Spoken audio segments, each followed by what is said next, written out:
Hi everyone, in this video we're going to be seeing how you can shut down your laptop with keyboard. Welcome back to our channel How to Tutorials. So let's dive right into it. It is a very easy and simple process. Firstly, you'll have to click on the Windows plus X key.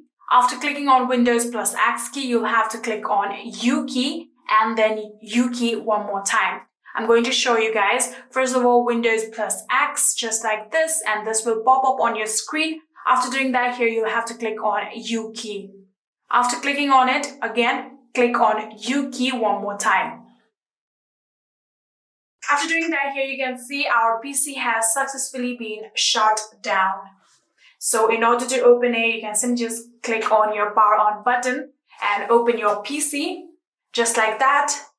And yeah, that is it. That is how you can shut down your laptop with your keyboard. I hope this video was helpful to you guys. If it was, please do not forget to hit that subscribe button and like our video. Thank you so much for watching. See you in the next.